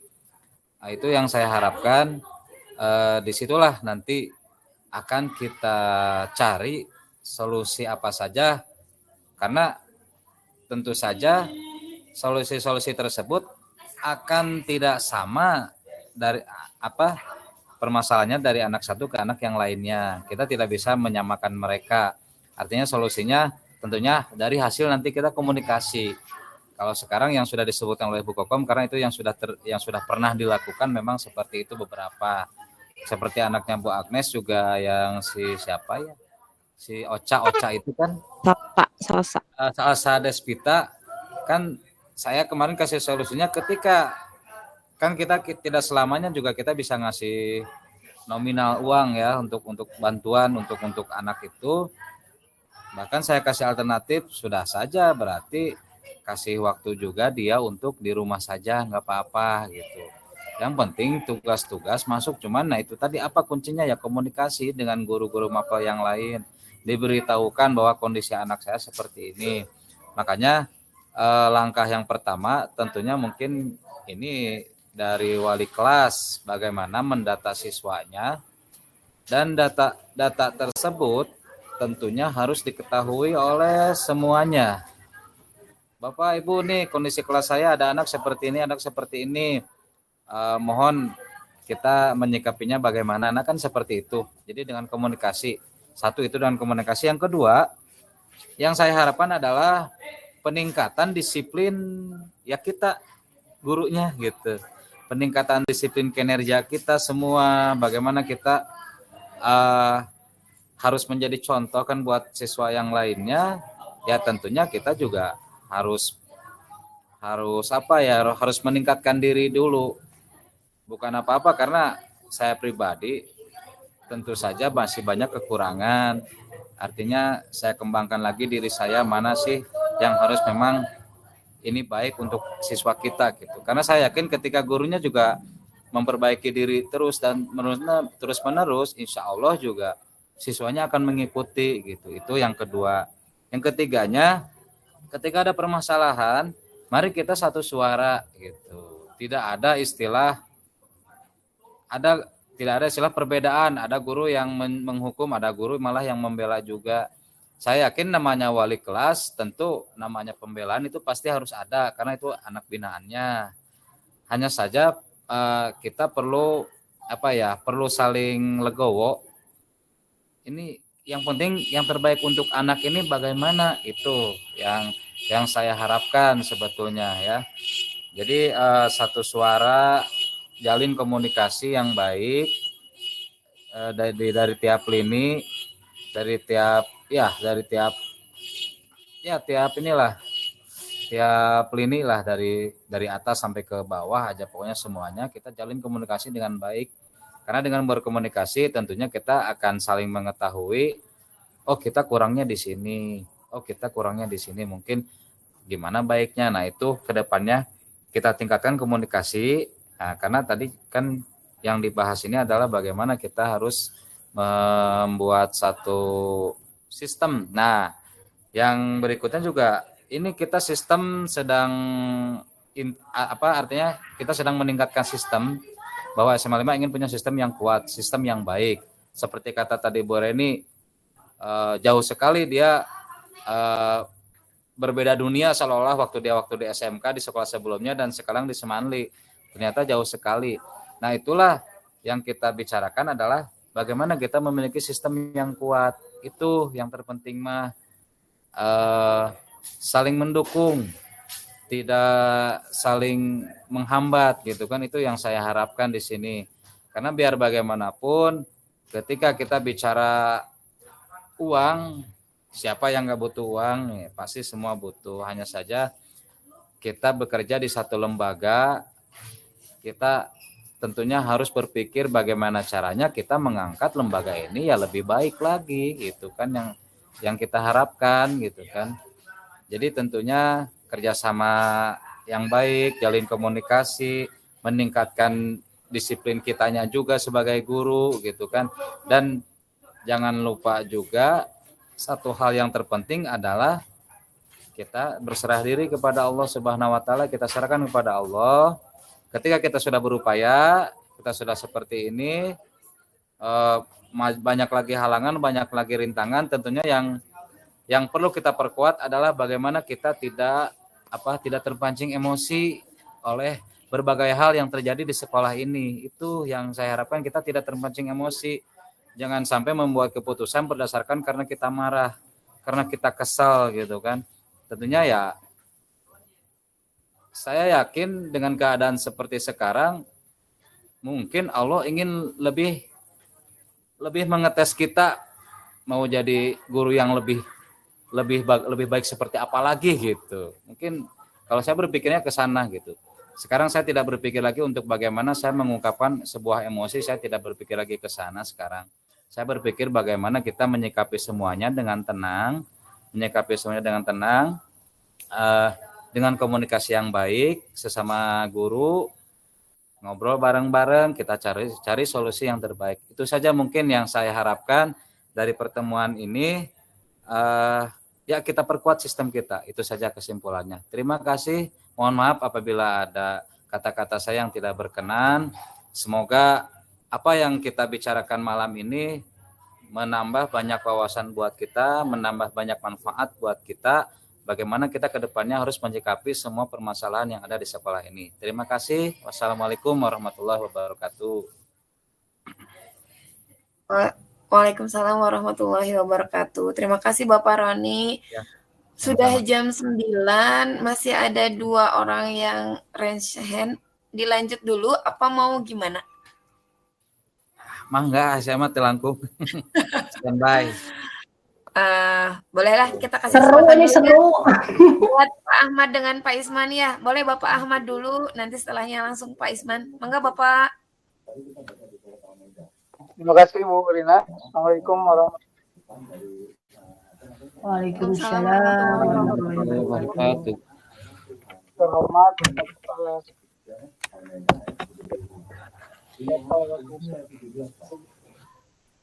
Bapak Ibu. Suaranya terputus-putus ya. Yang ini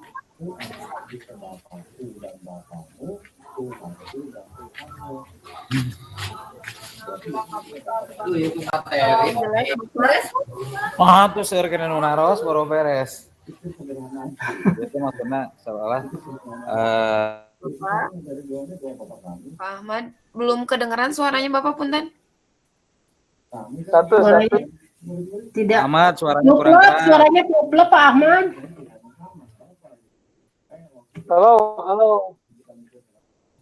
Kedengaran nggak, Bu? Ya, ya, mangga. Tadi di bawah, sekarang di atas. Oh, nyari jaringan. Nah, gini, yang pertama tentang siswa inklusi, tetap kita harus berusaha paling tidak melayani, karena memang tidak banyak, tapi juga lumayan mengganggu secara ini. Mungkin ini ke Bu Kokom, sehubungan dengan siswa inklusi ini, paling tidak bisa memberikan materi mungkin ya, materi yang harus diberikan kepada siswa inklusi tersebut. Tapi guru juga harus tahu bentuk apa yang bisa diberikan ke siswa tersebut. Misalnya yang di 10.5 ada yang namanya Aprilia. Aprilia itu jenis ininya disleksia kalau nggak salah. Ya, saya juga kurang tahu disleksia itu gimana. Jadi apa yang harus dilakukan guru dengan siswa yang disleksia tersebut. Sehingga pada saat proses pembelajaran, bentuk apa yang bisa diberikan atau bentuk apa yang akan disampaikan guru terhadap anak khusus disleksia tersebut atau Aprilia. Aprilia kalau salah. Aprilia ini adalah lulusan dari SMP 12. Ya. Itu untuk yang pertama. Yang kedua, untuk penanganan siswa, dulu saya pernah mencoba untuk pembinaan siswa itu dalam bentuk ada buku absensi. Saya belum pernah mencoba, tapi belum maksimal waktu itu. Seperti kita datang ke puskesmas atau ke rumah sakit, suka diberikan buku kontrol. Jadi kalau kita datang lagi ke sana itu, maka dokter akan tahu apa penyakitnya. Kita mudah-mudahan nanti ke depannya jadi siswa yang sudah membuat surat pernyataan itu tidak terlepas, tapi tetap dikontrol dengan buku tersebut, baik proses pembelajarannya maupun ibadahnya. Ya, mudah-mudahan ini cara atau alternatif paling tidak bagaimana merubah karakter tersebut. Sampai mungkin ke depannya itu dilaksanakan mabit, malam beriman dan bertakwa. Kalau memang nanti setelah prosesnya berjalan. Misalnya SP1 dia wajib untuk lapor diri itu yang sudah dilaksanakan oleh BK, mungkin BK hanya absen saja ke BK, tapi pada saat di pelajaran mungkin tidak terkontrol. Ya mudah-mudahan kita sama-sama nanti membuat buku tersebut untuk sebagai kontrol di kelas. Jadi kalau misalnya anak tersebut hadir di kelas, maka ada tanda tangan dari Bapak Ibu gurunya. Terus yang berikutnya tanda tangan dari BK, tanda tangan dari kesiswaan, mungkin juga nanti tanda tangan pada saat dia ibadah di masjid atau pada saat dia ngaji. Berbagai hal lah yang bisa dilaksanakan di sana. Misalnya SP1 10 hari dia wajib lapor, SP2 20 hari, dan SP3 misalnya 30 hari dia wajib lapor. Mudah-mudahan dengan seperti itu paling tidak ada perubahan lah, meskipun memang yang pernah saya lakukan itu belum secara maksimal karena pada waktu itu keburu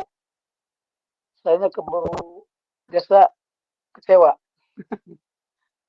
Terus yang berikutnya penanganan anak-anak yang kurang mampu, memang program dulu itu pernah diadakan untuk infak itu adalah untuk teman asuh. Salah satunya adalah membantu anak-anak yang memang kurang mampu dalam transport, tapi memiliki semangat belajar yang baik.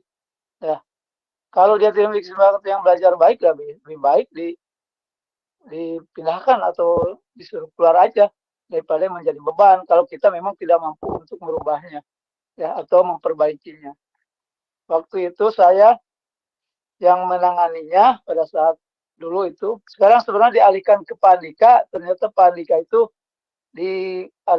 distorkan lagi ke Bu Ike. Ya, jadi ada dua ini, padahal saya tadinya ini kan ke Pak Andika itu supaya Pak Andika cepat gitu untuk penanganannya. Misalnya ada anak atau orang wali kelas yang menyampaikan bahwa anak ini perlu ongkos atau transport dan dalam proses dia mau berangkat belajar. Mudah-mudahan dengan bantuan transport tersebut paling tidak meringankan anak tersebut ya, sehingga proses pembelajarannya tidak terganggu. Itu mungkin yang pernah saya lakukan, sehingga pada saat saya tidak menjabat jadi Wakasek, staf Wakasek pada saat itu ada selisih lumayan hampir 2 juta yang dikasihkan pada saat itu ke Bu Rani dengan Pangkus pada saat itu untuk dilanjutkan menangani siswa tersebut. Jadi bukan hanya masalah transport, tapi siswa yang belum memiliki pakaian seragam juga bisa dibantu di sana kalau dulu ya. Ya karena bisa dibayangkan kalau kita lancar aja, misalnya 50% aja 500, kalau anak itu 2.000 ini bisa 1 juta per minggunya itu kalau itu lancar. Ya, sehingga bisa paling tidak membantu beberapa anak lah. Misalnya anak itu sehari 10.000 kali 5 kali seminggu, misalnya 5 hari itu hampir 50.000 seorangnya. Kalau sampai ke ada 10 anak bisa saja 500.000. Tapi kan kalau kita pendapatannya itu dari anak 1 juta, kan masih ada sisa. Kalau itu diinfaknya bisa terorganisir dan bagus ya, dan ini karena kalau hitungan dari jumlah siswanya sebenarnya alhamdulillah kita hampir 1.000 lebih ya. Itu mungkin masukan dari saya, mudah-mudahan ini bisa bermanfaat untuk kedepannya ya. Saya juga ini lagi merancang buku tersebut, cuma memang masih belum moodnya belum datang lagi, karena setelah ini udah dibuat ini tapi ada kekurangan, kadang-kadang yang harus diberikan belum muncul lagi. Itu aja, mudah-mudahan yang buku ini bisa selesai sehingga bisa digunakan untuk penanganan siswa yang bermasalah. Terus yang berikutnya yang harus kita perhatikan, banyak anak-anak yang kadang-kadang memakai seragam belum sesuai dengan hari yang telah ditetapkan. Kalau kita biarkan ini, maka ini akan mengganggu juga terhadap pemandangan lah. Mungkin ada saran dari Bapak Ibu guru bagaimana cara itu, apakah nanti disuruh balik lagi atau apapun lah. Karena ini kan mengandalkan kesiswaan, pada satu sisi tidak ada sama memberikan solusi, maka kita sama-sama akan menanganinya. Ya, sama dengan sepatu putih hari Senin sampai Jumat, Bu. Ya, kadang anak itu sekarang melecehkan apa yang sudah disampaikan, mencoba. Ya, Pak Ahmad lagi aja. Sepatu putih itu di hari Senin sampai Rabu. Tapi kalau semua guru bisa memberikan ini ketegasan, meskipun nanti yang mengambilnya adalah kesiswaan, tapi paling tidak memberikan peringatan, maka dia insya Allah untuk sepatu putih itu tidak akan dipakai di Senin sampai Rabu. Itu saja mungkin sekali lagi masukan yang bisa saya sampaikan. Mangga Bu Rina. Terima kasih Pak Ahmad. Bu Kokom tadi ya untuk yang sepatu hitam itu Senin sampai Rabu Ibu. Kamis Jumat boleh pakai sepatu putih. Selanjutnya Bapak Isman boleh Bapak. Mangga. Bismillahirrahmanirrahim. Assalamualaikum warahmatullahi wabarakatuh. Waalaikumsalam warahmatullahi wabarakatuh. Yang terhormat Bapak Kepala Sekolah, kemudian yang saya hormati juga Wakasek dan ibu bapak guru yang hebat. Ya mungkin ini udah 9.10 ya. Mungkin saya pun tidak terlalu lama untuk berbicara di sini karena waktu juga. Tapi ya kagok terus ditunjuk. Kita akan bicara juga sebentar. Mohon maaf, kebetulan ini lagi di sekolah, masih berisik anak-anak. Satu masukan aja Ibu Bapak yang ingin saya sampaikan terkait dengan yang jadi hambatan ya. Masalah yang kita hadapi adalah kita dihadapkan oleh anak-anak yang minim binaan orang tua. Maka bila nggak percaya silakan dicek, mereka sangat asing dengan nilai-nilai agama kalau di kelas. Makanya tatkala pembelajaran kadang saya tidak terjebak oleh materi pembelajaran dan saya lebih kepada bagaimana attitude, etika dan akhlak-akhlak mereka keseharian. Tidak usah yang berat-berat, hal-hal yang sepele saja, tata krama, sopan santun itu kita sampaikan. Dan ketika saya menyampaikan itu di kelas, luar biasa mereka bisa fokus ketimbang kita menjelaskan sebuah materi pembelajaran. Dan ini yang hakikat pendidikan yang sudah kita lupakan. Kadang-kadang kita terjebak oleh target materi kurikulum yang harus disampaikan, tapi akhlak mereka tidak perhatikan. Ini yang kita sampaikan. Karena ya sadar tidak sadar bahwa mereka tuh tidak akan tercetak oleh kita karena mereka punya potensi masing-masing dan pasti tidak akan fokus ke semua mata pelajaran. Nah ini yang harus kita perhatikan di kelas karena saya merasakan 20 tahun di SMA 5 yang terngiang oleh mereka adalah nilai-nilai moral yang saya sampaikan. Bukan lagi materi. Materi pembelajaran kadang-kadang mereka tidak mengingatnya. Nilai-nilai moral ini yang mereka ingat. Baik itu yang siswa terhambat ataupun siswa yang berprestasi.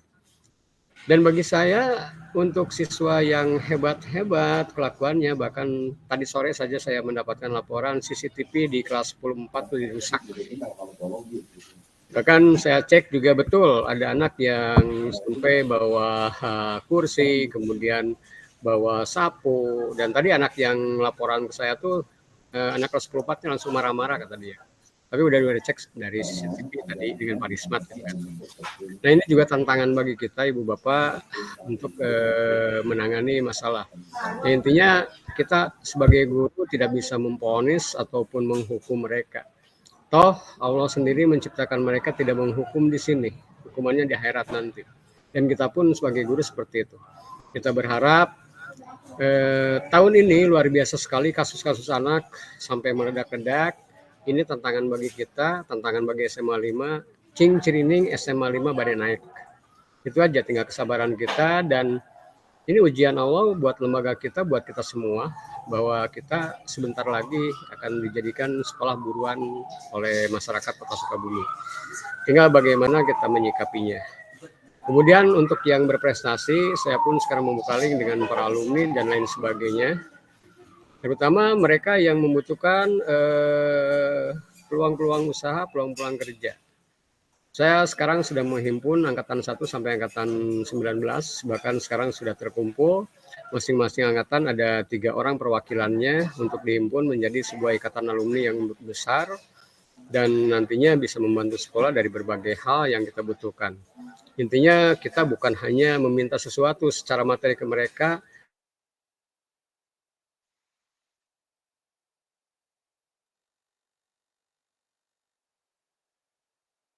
Baik.